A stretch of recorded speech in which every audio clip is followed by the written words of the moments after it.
for real estate development without any thought to mobility or water or carrying capacity and so on and so forth. It is estimated with the current award of the Kaveri water. Kaveri, we are allowed to draw something from the Kaveri there. It can support a population of 6 million people at its peak.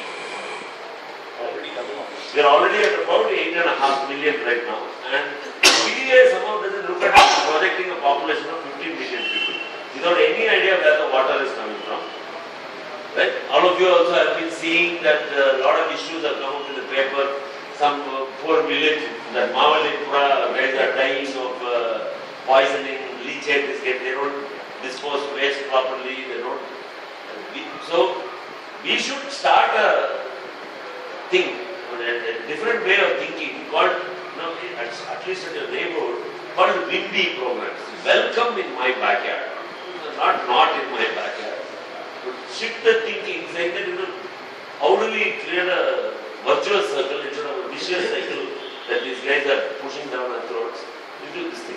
So we have written a letter. I and Ashwin wrote an open letter to the media as well as it was published in Mirror yesterday, saying that CDP is what do you call it? Casually distributed paint. So something like that. He said that if you ask a child to paint, give them 5 colors and say paint, and you compare it to the master plan, you can't tell the difference. So there's no sense at all in it. So just a brief introduction. There are, I'm sure, lots of other issues. Sure, you need to come back here for a whole hour. The key point is to know that in each of the agencies of the city, there are internal processes. What is right or wrong in government and in law is judged by compliance with those processes. Whatever else you and I do outside those processes got no bearing on what is right. So if PD has got a certain consultative process, if you are not participating in that consultative process, all the other things that you say about BDA will come back and say, but we asked for your opinion at some time, you kept quiet at that point. Therefore, you can't keep quiet at that point. Now, by writing a letter, in addition to this letter, we wrote a long list of things that need to be done differently in BDA. Now, if I go back to BDA and say, this thing should be done, he cannot say, why didn't you do it at that time? In fact, for that, I'll be able to say, I told you at that time itself, you ignored it at that time.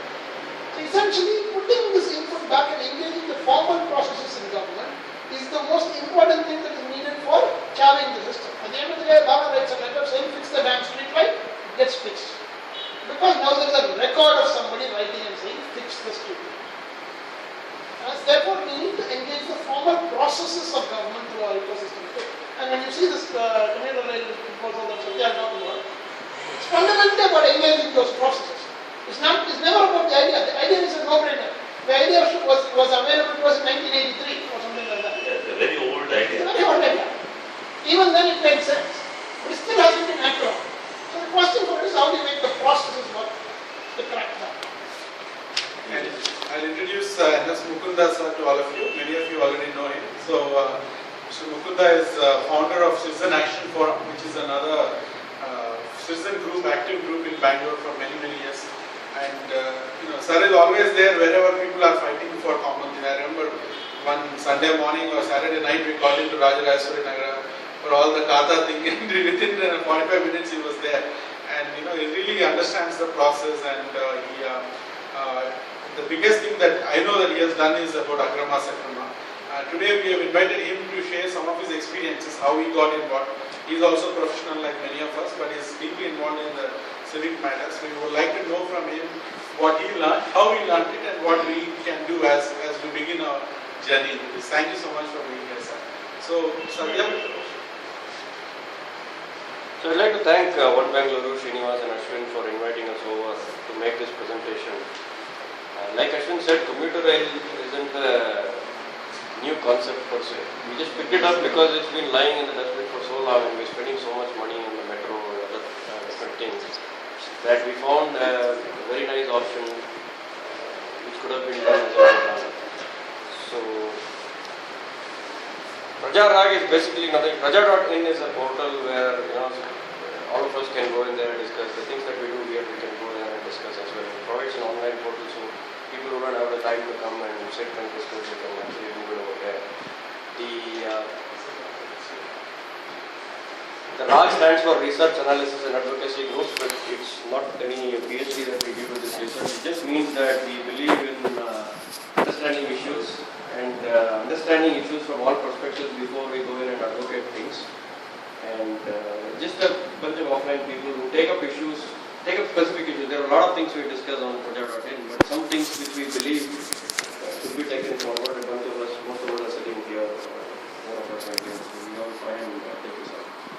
So what is this commuter rail all about? It is, we know the traffic jam situation, and it's mostly road induced, and we don't still believe in mass transport, and we don't understand it's, we still trying to drive our fancy cars. We like it because it's new for us, and we'll enjoy it for 20 more years, and then we'll realize it's going to be a problem. So we went along, we all had this problem. Since 2007, Project.in, we've been discussing all these issues. We found this by this flyover, this by this road, we'll widen this, we'll do that. And then we found that it kept catching up to us. And we figured out, some of us lived around these train stations where we knew we could use some of these options, and metro was on stream by then. We tried to do this, what we call research and analysis, which is basically understanding this issue in depth. Trying to understand what are we doing wrong, what as citizens should we be campaigning for, what should we be asking. We can ask for a lot of things. We could ask for wide roads, we could ask for mass transport, we could ask for bus. So we just wanted to understand what do we ask for. And in analyzing all of these things, we found out private vehicles is definitely not an option. We just did some projections and we took the traffic studies and we did all of these. It's just unsustainable going forward, the kind of growth. Of course, it will taper off after a while, but it's just going to be contention. We've seen it in China, we should learn from them right now. Now, how do we solve this? Mass transport was the option, right? In mass transport, we had bus, we had metro, which is already on stream, and but we tried to understand the impact of the metro itself. It was a good option, and it still is a good option, but it's got limitations that it can't exceed. One of this is to reach out to the suburbs, what they were saying, the VMRDA region. We actually went and talked to a lot of people. We took a poll online, about 400, 500 people voted, and we found that 95%, a lot of people who voted also wanted to kind of live in the areas outside, but they didn't have the ability. They work in the city or somewhere around the city, but the cost of housing was also rising inside the city. They would rather go and live somewhere outside, but they need to be able to reliably commute back inside. And anywhere the metro reaches, it's not substantially different in terms of what you get for what you pay. So even if you go to Kengari or Whitefield, the cost of housing doesn't significantly decrease or anything like that, unless you go to maybe Tumkur or something like that. Regardless, there was a lot of existing traffic that was coming there and using a lot of interstate trains. And we found that this was being ignored. The travel from outer towns, the outskirts, the suburbs, all of those areas were conveniently ignored. Not because Metro didn't want to do it there, but I don't think they can. They can't go beyond the BVMP area or a certain jurisdictional area. I don't think they can go beyond Kengari, Tumkur or any other place. It's not, unless they get some specific approvals. So what is commuter rail? Basically, it is trying to leverage, like you said, the existing tracks for a lot less and cover more distance. So the commuter rail, as per what we envisage, would cover these particular towns in different directions: Badapur, Chikballapur, Tumkur, Mandya, Hosur, and Bangalore. And the reason was The reason was there was a lot of industries and housing and a lot of people traveling from there in interstate trains. So we actually went to Tumkur, talked to people. We went into Malur. We always take the Hosur train whenever we attend the meetings in the morning. So we've talked to people. In fact, one of the things was the HR lady said after that YH1 train from Yeshwanthpur to Hosur was introduced, she was having problems finding, somewhere around TVS only, she was having problems finding labor, and after this train was introduced, she got 3 people from Yeshwanthpur side because they could use this train. So it solved a lot of economic problems for them, and the labor pool got better because they could travel easily. And this was a cost-effective option that was lying, like it says 4 times, 405 kilometers at 1/5 of the cost of the metro is a lot of fiscal prudence, I would think. What we are building is a small circle, We will build that anyway. There will be a segment of population which will use that, fine, done and dusted, but the cost is not worth spreading to a larger region like this. It just will not work out. I don't think they can legally do it as well under the current Mysore Travel Act or whatever it is. And even if they do, they'll just end up burning everybody's pocket trying to connect these cities and all that. One of the things that usually is said is, I've heard this from many people, including Ashwin and some other people, is that it will encourage urban sprawl like how it did in Mumbai. Be that as it may, these are towns and cities that actually are already connected to the city, and there are people coming here already. It is not that they are staying back because it's not there. They are using bus. They get stuck on the roads.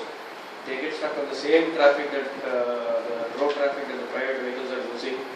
And urban sprawl is a widely debated subject. There are ways to control it using land use and other things. But the transportation scenario of covering the BMRDA region, any other mode of mass transit like a metro or a mono or anything, will just break the bank, will break everything. It's not going to happen. So if you want to cover the BMRDA region in a reasonably, efficient manner, in heavy rail uses moves the most number of people. We've seen that. We've seen it in many cities. And using heavy rail and covering 405 kilometers for just 8,000 crores, there's nothing that can speak anything better. So I think this is where the thing lies. This is the basically we just at Praja.in. I'll talk about what Srinivas said about how we got into this, what we did, and how we did the process part. I'll talk about what commuter rail is and why we are trying to take this up and run this through, and where we are on that. We in fact went in and drove some routes and said what is the most efficient way. If you look at what we've done here, we just tried to map some routes, and we said anybody going from let's say he's going from Mandya to maybe in a different direction to Chikballapur, he just needs one change at some point and he should be able to cover. And the current tracks allow for that. Just one change and you can either get into the city or cross over to any other direction with just one change. And if you're going on the same line, you can just head out to the other side. So all it takes is just one change, and this network that we have currently allows for such an efficient system. There is no need to do anything more. So what did we do is we started very early, and we went through all of these details. We actually did a lot of research. We gathered technical details. We went into how much tracks have been doubled, what is the capacity, what are the plans. This has been going on for 2 years now. The first thing we did was present in 2010, was it Mobilicity? I think you were also there. We started it there, and we said with the CSTUP, help of CSTUP, with the Center for Infrastructure and Sustainable Planning. With them, we took the help of Professor Sitaram, and we got this out as a report. And since then, we've been struggling to make many people understand. But it's progressed very well. It's progressed to a report which has been commissioned by the Department of Urban Land Transport. They wanted something, some recommendation from an official body to be taking this forward. And the RITES report is very encouraging. RITES is the Rail India Technical Committee which did this report. In fact, RITES have done many reports. Many people have done reports like it. From 1983, a lot of reports have been done. But the RITES report incidentally has worked with SWR and has got the buy-in of Southwestern Railways. But today, Southwestern Railway stands behind this report, and they say the railway board and everybody will stand by this report because SWR has basically stamped it, said that it is feasible. This is the best report we've got to date. And the DRM actually threw the challenge back to the government and said, let's see if your government can move it anywhere at all. I doubt they can do anything about it. So that's the confidence here. So he's willing to stamp it, maybe that's why. The feature of the commuter rail is very interesting. So what is RITES again? Rail India Technical and Economic. It is an organization of the Government of India, specifically designing as well as preparing detailed project reports for railways. Railways consults RITES. RITES is also a government agency, but it's a standalone consultancy. Let me not Like a design group of railways. No, It's SPV. It's a special purpose vehicle set up to do DPRs. Then there's something called Nikon. So they are supposed to design this kind of thing, but you did. Is that what you should? No. Yeah. Ours was a feasibility report. Ours was saying citizens, we believe there is potential in this and we do this. But this is a formal report with cost impact, with technical I'm details. trying to understand if RITES is a civic society. Government of India, Public sector company. RITES, Technical Economic You will less Consultancy happy- Organization. you will less happy to know because RITES also prepared the comprehensive traffic mobility plan of Bangalore, including roads, footpaths, everything. And also is the designer of the metro rail system. They are like a consultancy organization, anything to do with mobility, and government, instead of giving it to public contracts, they take the easy way out and usually give it to them. And one of the reasons RITES is accepted in these kind of scenarios is RITES is also Indian Railways is also stakeholder in RITES. And it's actually an Indian Railways organization, SPV created out of an Indian Railways organization. So anything they do, they will make sure that they consult with the Indian Railways. Whereas a private consultant might not go to that length or might not have the kind of collaboration that is required. So the commuter railway features are pretty straightforward. Reach reliability and predictability, all these things are pretty much covered. In the sense that within the RITES report is very clear on this. It's like within 1 to 1.5 hours you should be able to commute. Train is a right-of-way system. You don't have to get stuck in traffic jams. There are only stations and all those things. You get 405 kilometers, the radius of 70 to 100 kilometers is covered. You don't get this kind of reach anywhere in any of the system. You have to literally spend through your nose to get the metro rails covered in all of these things. And in fact, at the end of phase 3, you can get a 3-minute headway like Mumbai. If you can actually do all the signaling properly and do all of these things, which is like in 5 years' time, you should be able to get that kind of a headway. And in 2 years' time, you can actually have a very good 5 to 10 minute frequent service running in all directions and covering the entire BMRDA region. So that is the kind of service this is. It's a no-brainer to be done. It's just a way of how do you move this forward. So just some highlights of the RITES report. It did a traffic survey also. It's a 20 lakh commuters per day, which is more than any train system currently carries. And it cost 8,000 crores over 7 years, but with about 500 crores, we should be able to get in 2 years' time. You should be able to get in phase 1A a very good train system giving you 15 minutes headway plus some off-peak time also. They just need to figure out where the gap is and then just build up. In 2 years' time you can have this flat. 405 kilometers you can have in 2 years. Every 15-minute train service. That is possible. With just 500 to 700 crores. Over a long term, they want to put dedicated tracks only for commuter rails so interstate trains can go freely and commuter rail can have a 3-minute headway. So those kind of things are infrastructure works which will take longer time. So that is why the 7 years. And 8,000 crores includes even an 800 crore link to the Bangalore International Airport. To have it's already there till Chikjara. Just about 8 kilometers inside. You can take it underground or whatever. It just cost them around 800 crores. Means from one train leaving the station, you can have within 3 minutes another train coming to the station. So the RITES report has been very positive, and the comparison, of course, you can make all of it. It's the cheapest and the best you can get. 405 kilometers at 8,000 crores, whereas metro is planned for 115 for 38,000 crores. And we did some speed comparisons also, and metro is obviously slower because it covers, it has more stops. Whereas commuter railway doesn't have to stop every half a kilometer. You can have a longer stop time, about every 2 kilometers or so. Because in the suburbs, you don't need every half a kilometer stop and you can speed through. And incidentally, Mumbai is the best model that we have, which is Sitco model. We're proposing that if the Mumbai model is followed, set up an SPV and all that, you should be able to plan. In fact, Navi Mumbai was very well planned. Just took a little while to get off, but they all have, they're planned around these stations.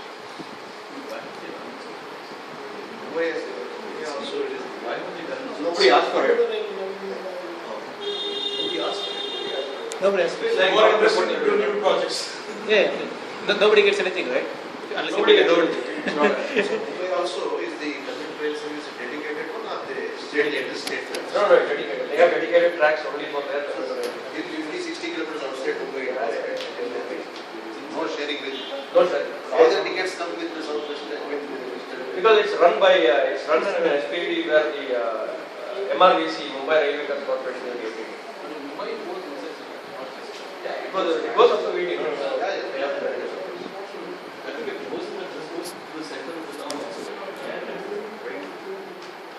So the alignment is actually there. You can share it. So on Praja.in we have a detailed report of what it was. So the ball is somebody had why it was not done. If it was talked about late. It's actually a political decision. There are other projects which can make more money for the people. Reward contracts for the new model. Here you'll have to fight with the railways.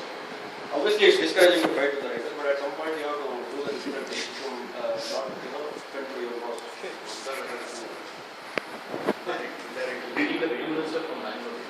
No, we have not. Muniappa is there. We talked to him, he didn't understand what this was. We told him 3 times, he doesn't know what it is. So he calls his assistant and says, well, can you take a look at this and explain to me later? We explained to him, he understands, I don't think he still understands what this is all about. So, what is the diagram? Muniyappa, you don't understand Muniyappa's track.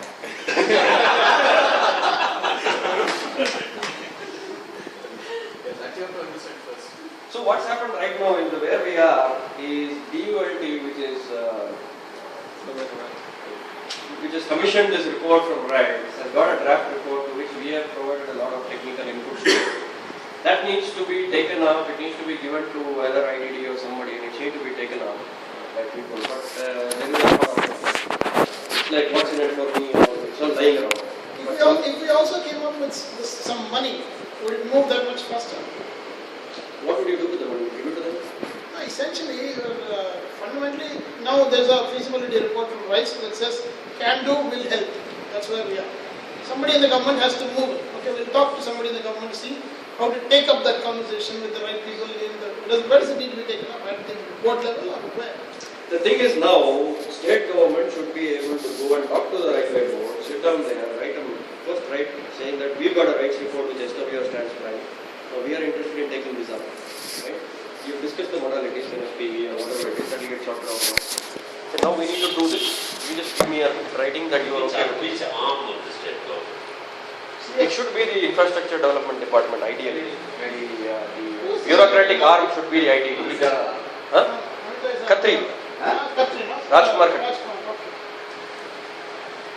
Khatri, okay, I got it. There's a way to do this. But it's a matter of making sure he goes to Delhi and sits with the railway board guys. Are the railway board guys willing to receive him if he goes there? He should be able to take an appointment and go. Finally, SWR has said yes, right? Finally, they have.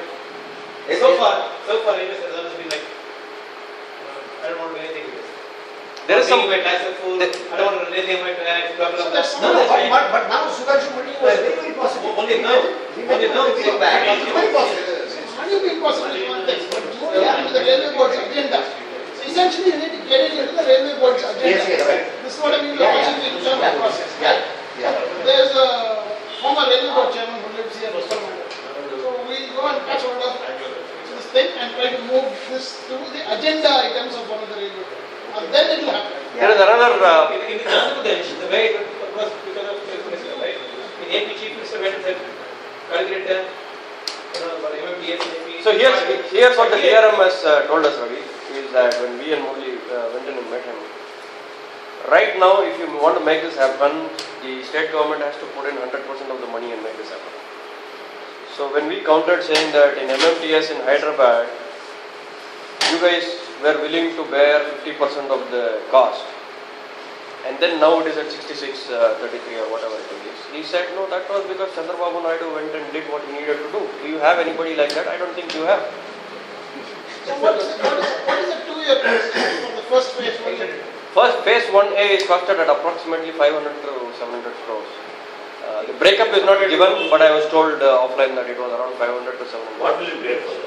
You will get a 15-minute headway, trains on all routes. Now, one of the clarifications we have had also is, give us the timetable in this feasibility report. English is fine.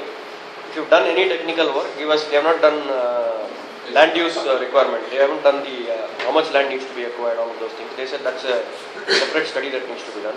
So we are asking for some more technical details as to give us a proper All timetable. that would be needed even in phase 1? Say that? Even for phase 1, all that would be needed? All of what? Signaling the plates and then Quite trains. No. There is a list of activity. I'll share the report with you. There is a list of things that need to be done. Definitely doubling of at least 2 of the sites have been doubled. One of the Hebal route is not doubled yet. So there is a little bit of doubling required. We're still running with single lanes inside the city, and electrification of some of these lines are required.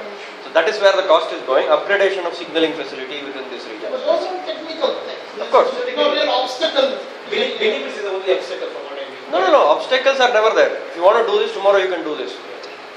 But benefits, they want some space in this. Even without Benimil, we've done enough study. No. We were there at Yeshwanthpur yesterday also looking at the land. It's all there. No land acquisition is required for the first phase, you are saying. Not required, but if it is there, it needs to be. It is not been specified.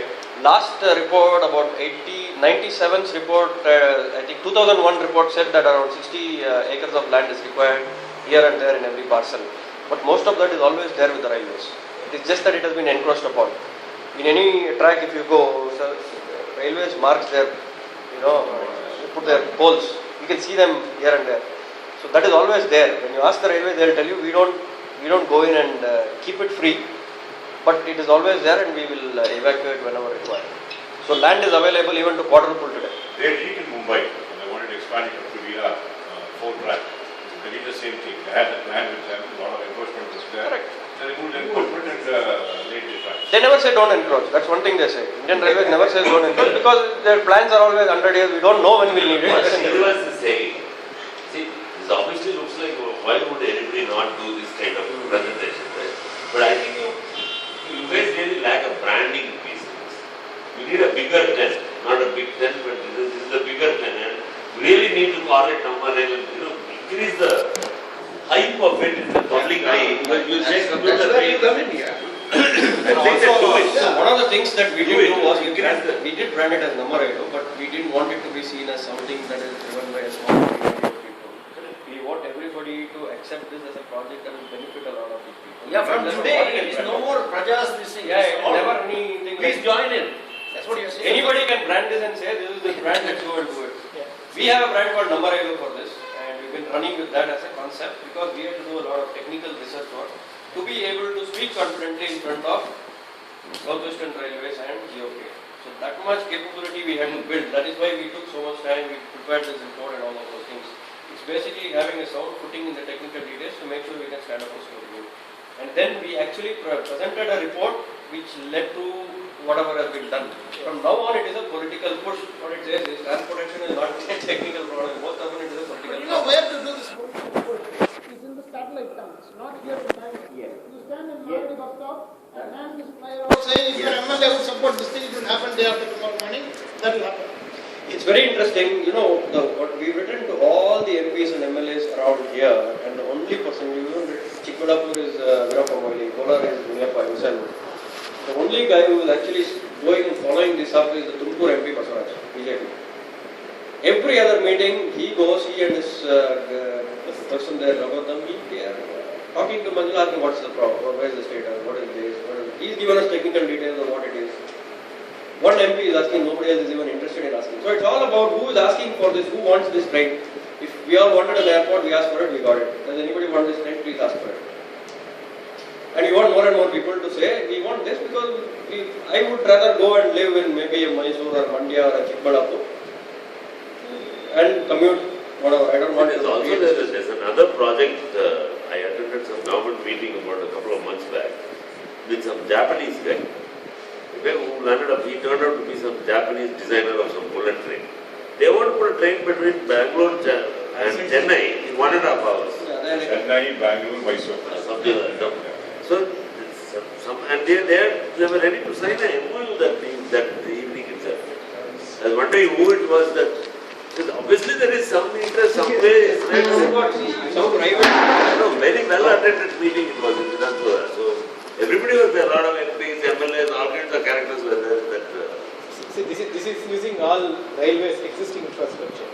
There is not much. This is a This one. plan. So, Yeah, so, I know. so 800 crores is. No, It's not a- so, it's 8,000 crores. 800 crores the first phase, right? Where you get 15 minutes already headway between trains, and trains will be operational. And what do these guys get, right? 800 crores. Everything goes to railways more or less. And Naresh, 3 years ago when we, Lok Sabha and all of us got started, there was this continuous thing about Lok Ayuktha. I think Praja also has done a lot of this kind of stuff in Lok Ayuktha. When we started looking at it, everybody knows about Lok Ayuktha.